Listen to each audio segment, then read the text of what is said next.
morning. I'm Mayor Tommy Roberts. Welcome back to the Mayor's Table. My guest this morning is Lieutenant Casey Malone with the Farmington Police Department. Casey, it's good to have you as a guest this morning on the Mayor's Table. Thanks, sir. It's good to be here. Yeah. Casey, you've been involved in an effort to document and accumulate data regarding criminal activity in the city of Farmington over the last 4 years, and process of analyzing that data to determine trends in criminal activity. And that's what I want to talk about in more detail today. I think our viewers will be very interested in the information that you have. You've taken the opportunity to provide this information to the individual city councilors and to me here in the past month or so, and we all found it very interesting as well. But in general, people who live in our community will be concerned about the level of criminal activity that exists here. And I think this is a good opportunity to talk about some of the specific crimes that people are concerned about, and you have the data that will give them some idea about how those things are trending. Let's start out a little bit talking about our community. We have a population in the city of Farmington of about 45,000 people, and yet we have a police department that is staffed to an extent that's greater than most communities of 45,000 people. Why is that? Well, I mean, there's several reasons. First, calls for service dictate largely how many officers an agency needs. And in the Farmington Police Department, we respond, in 2017, we're anticipating responding to approximately 90,000 calls for service. And that's not typical of a city with 45,000 residents, because we have such an influx of surrounding areas that come to the city limits of Farmington to shop and things of that nature. Mm-hmm. So we have documented, I think, that we have a retail population of around 250,000 people, and our economic development geographic area is even bigger in numbers, approaching about 300,000 people. Obviously, we never have that many people in town at one time, but we serve that many people on a geographic basis. We are the retail hub of San Juan County. Yes, sir. And that creates a lot of impacts on our police department and our police force, and yes, you see that every day. How many certified officers do we have currently? So currently, I think we're floating roughly around 130 officers, right in that neighborhood. We're allowed to hire up to 137, so we're currently hiring to fill those vacancies, but I believe currently we're right around 130, 131. Do you have any feel for what would be the typical staffing for a population of 45,000 people? I'm trying to get a sense and convey this sense to our viewers about how much impact the influx of people into our community, what impact that has on our staffing. Well, if you compare it to a city that's similar in size, just population-wise, it would probably be somewhere in the 80 to 100 officer range, and so we're allotted up to 137. So anywhere from 50 to probably 30 officers more than what a similar sized city would have. And I'm assuming that there would be a corollary relationship in the amount of crime or criminal activity that we have. In other words, you might expect a certain level of criminal activity in a population of 45,000 people, but when you have an additional several thousand coming into the community on a weekend, you would expect a corresponding jump in criminal activity during that period of time. Is that a fair assumption? Absolutely fair, and not just criminal activity. I mean, traffic crashes in alone, just a higher volume of people. There's going to be more crashes, and that requires more officers. So, yes, to answer your question, absolutely. Mm-hmm. So you've been involved in this process of accumulating and analyzing this data. And so let's jump into it here. And do you have any general observations to start out with? The city of Farmington, our primary crimes that we deal with are property type crimes. We don't have a lot of violent crime. The violent crime that we do have is generally, associated with a certain segment of our population that choose those lifestyles. But property crime is definitely the biggest, issue that we deal with. And with property crime, narcotics plays a role in that. and things of that nature. So largely what we analyze and what we try and combat is property crime, because it bleeds over into other areas as well. Let's take it from there, and let's focus specifically on one aspect of property crime, that's automobile theft. Yes, sir.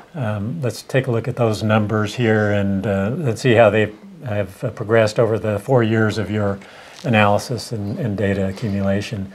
It looks like in what I would call fiscal year 2013, which would be July of 2012 to June of 2013, the number of vehicle thefts was just at 100.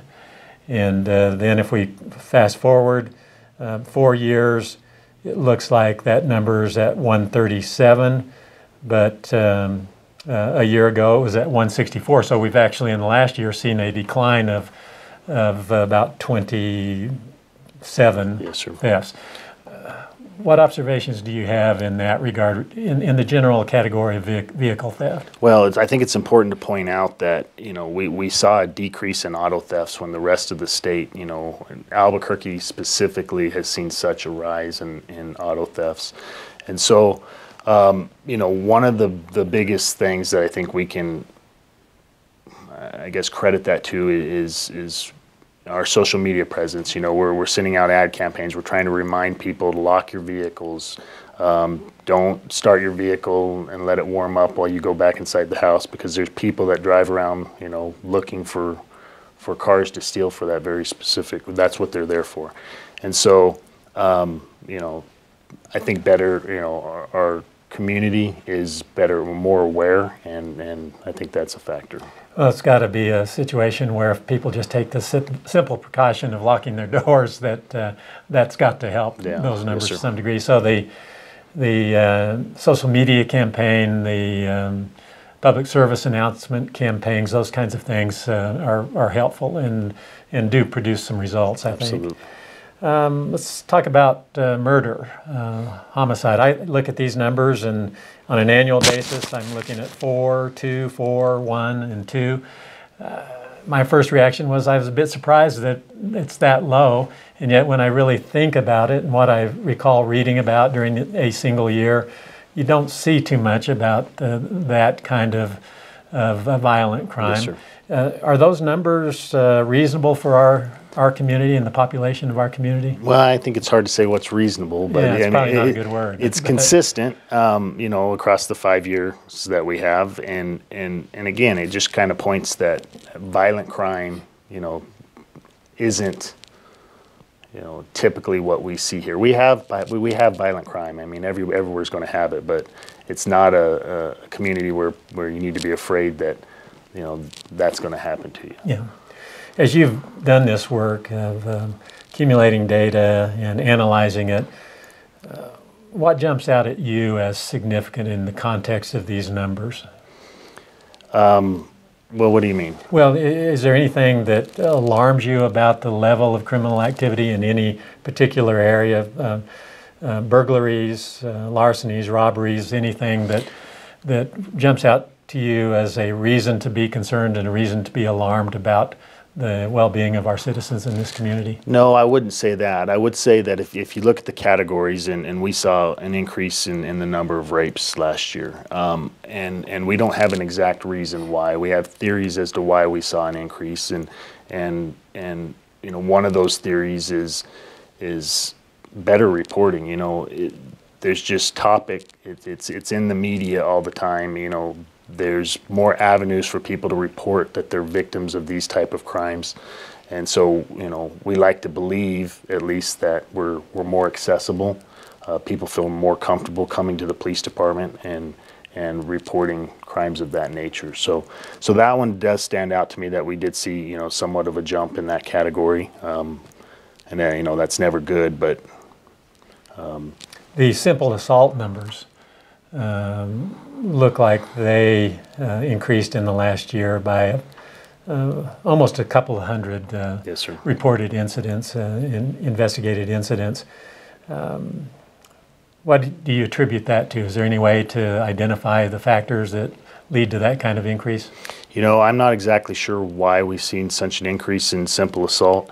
It's hard to say without, diving into those numbers and seeing if I can pick out a specific pattern or anything. We haven't done that with that category. We can. The reason we haven't is currently our focus is, or where we're kind of targeting is our burglaries. We feel like that's a crime that we can impact the most at this time with our resources, and that bleeds over into other categories as well. But so simple assault, I don't have a definitive answer for the increase in that. Well, if we do look at burglaries and those numbers, in fiscal year 2015, we had 663 cases. In the next fiscal year, it dropped down to 616 cases. But again, what we tend to read about, what our citizens tend to read about in our local newspaper are these incidents of burglaries, and Yes, sir. they seem to be fueled and somewhat related to the drug Yes, sir. industry. And I think you've already spoken to that fact as a cause and effect type thing. Do the number of burglaries alarm you at all, is that somewhat of a normal number for a community of our size? Well, it's consistent, at least for the last 3 years. If you total up, our burglary numbers for the most recent year, and we're at 635, and so it's kind of in the middle between the previous 2 years. So it's consistent. Auto burglaries are our largest category. We see the most type of burglaries or cars getting broken into. And if I can just say that, I don't have the exact percentage, but the overwhelming majority of cars that get broken into are cars that are unlocked. Mm-hmm. And so we have people that walk through neighborhoods, that walk through apartment complexes, trailer parks, and they're just trying doors. And the doors that are unlocked, they're getting into the cars, they're rummaging through them, and that's our largest category of burglary.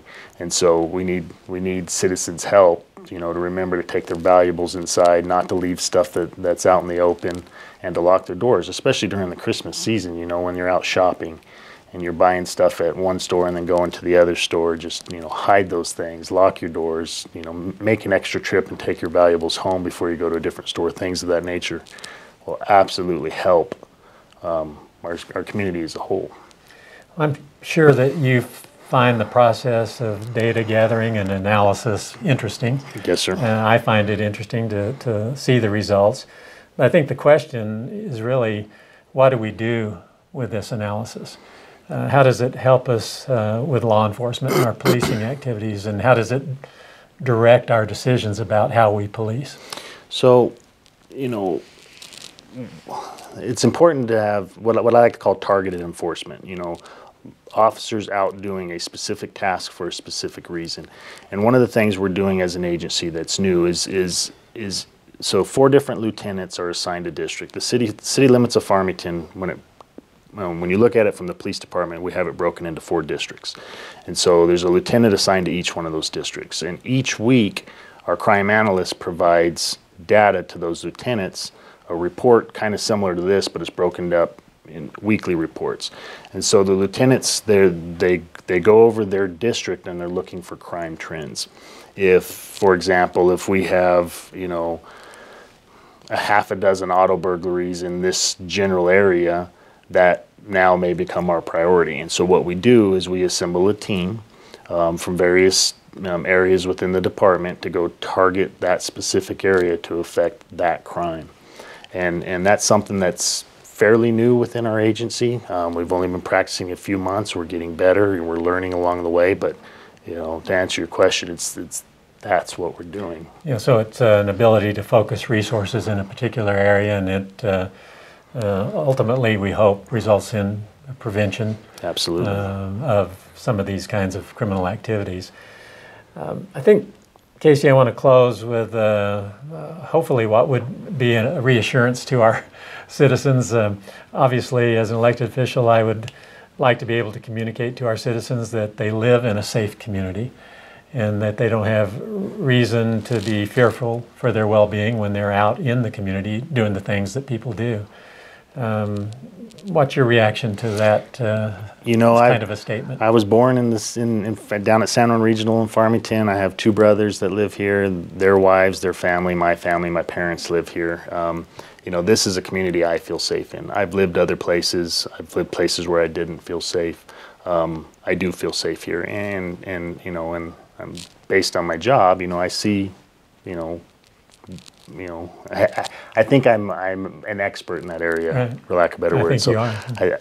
We have a safe community. Yeah, and I like to think that people do feel comfortable when they're out doing the things that they should be doing.